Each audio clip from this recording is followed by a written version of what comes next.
Hey guys, my name is Bill George, and today I got a new informative video about the tailgates, preferably the powered option ones, where you tend to run into issues as the car ages, whether it be you press the button, it opens and it closes instantly, or when you open it and it doesn't close on its own, or the liftgate simply just doesn't open. Some of these options are some of the issues that I ran into. Mine specifically, it's going to be stated at the very end, and I'm going to say it from the beginning of the video that mine is a one-to-one issue, and I solved it in the most unconventional method. I'll explain to you guys how I did it.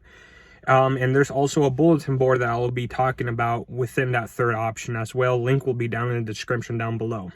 But I'm just going to start with three simple methods that I ran into. And the third one, like I said, is the nuclear option as I get more in depth, because we talk about the motors and the arm that lifts the liftgate.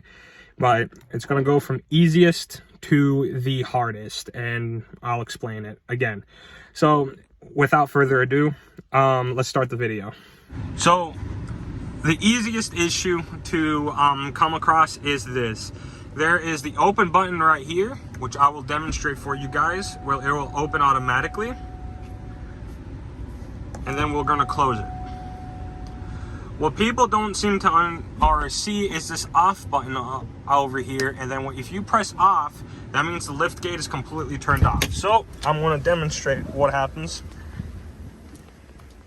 Usually when you guys press this button like right here, it is able to open by itself, but I let it go. It's not doing anything. So I have to lift it up like a regular lift gate.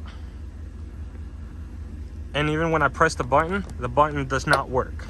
Then I have to bring it back down like a normal lift gate.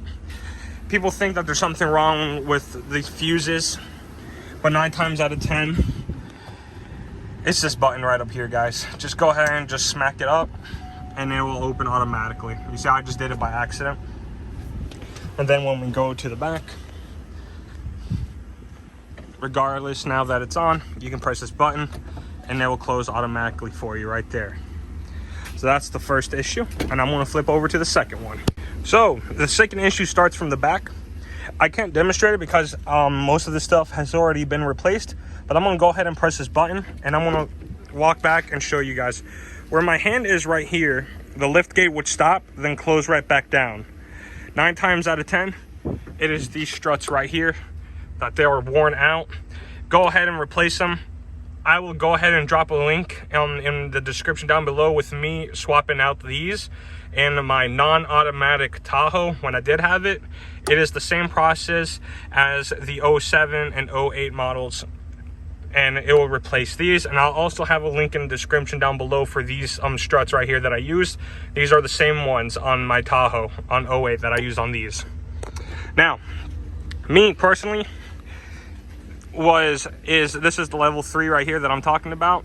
So every time I would close the lift gate, I'm gonna go back, it would stop right up there when it's closing, then go right back up and reset.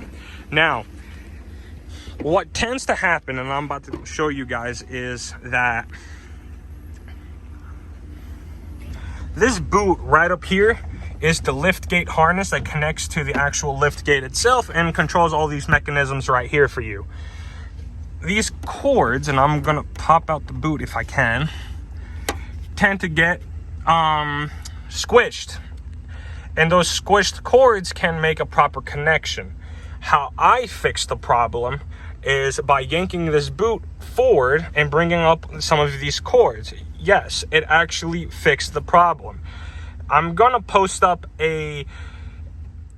So I'm gonna transition over to the iPad, and I'm gonna show you guys exactly what this bulletin board has to explain about these harnesses for the lift gates, and how I fixed the problem is truly one-to-one. Please do not follow my example, but if you believe that's the issue, then go ahead and just give it a tug and see what comes out of it. But what this bulletin board is about to provide is some concrete evidence about what happens to the harnesses. So here is the bulletin board that I found, and it does state between 2007 and 2009 vehicles have this issue, but I'm gonna go with the confirmation that between 2007 and 2014 SUVs, they do tend to get crunched up in there because of the flexing of going in and out of the liftgate. Obviously, this bulletin board right here has some very good information about what tends to happen on the harness, and when you guys scroll down a little bit more, you guys see the exact explanation on how to fix it, and also provides you with the part numbers that you guys also need to make sure that the job is done correctly. Thankfully, mine did not have this issue, but I wanted to add this into the video. So there is some actual cement or concrete form of information that it has been acknowledged that there was an issue with these harnesses with the liftgate going up and down. So I'm going to transition back over to outside now. And I went above and beyond to get my liftgate fixed before I discovered the harness. So I went ahead and changed the arm and the motor inside of this right here, and it does not make any noises. Now, if it happens to you, I recommend that you at least check your gear or your motor right here, as the gears have plastic teeth, and those teeth over the years start to tend to get brittle, and then they break. So those two gears that are supposed to lift and close your liftgate get brittle and they break, and then they don't make a proper connection. So you might hear like a loud thud or your motor whining because of like the added stress. This is the last ditch effort or solution to your problem. I just went ahead and just did it. All in all, the motor was $454 brand new from GM, and this arm right here costed me $100, I believe, from GM as well. This is all genuine AC Delco parts, and I recommend that you guys also use AC Delco parts when it comes to stuff like this, in order to guarantee proper functionality with your guys' rigs, especially with auto lift gates. Before anybody asks me, no, this cannot be retrofitted into your non-compatible vehicle, as it requires also body control modules to be reflashed, and a completely different harness and trim pieces in the back for your vehicle in order to do it. Financially, it's not feasible. And if you guys really want the auto lift gate, it's actually cheaper to go ahead and just trade in your vehicle or your rig that is non-auto to an auto lift gate. Some of them just come spec'd out with just auto lift gate. It doesn't necessarily even have to be an LTZ, since the LT packs between 07 and 04 or 07 to 14 start from LT1, LT2, and LT3 before you jump into LTZ. So you could get a lot of those luxury features before you even jump into LTZ models. Nonetheless, this is just a small informative video. I just wanted to explain what happens with these lift gates. There's videos across all of YouTube, and I wanted to just elaborate briefly with you guys what tends to happen and what the issues are.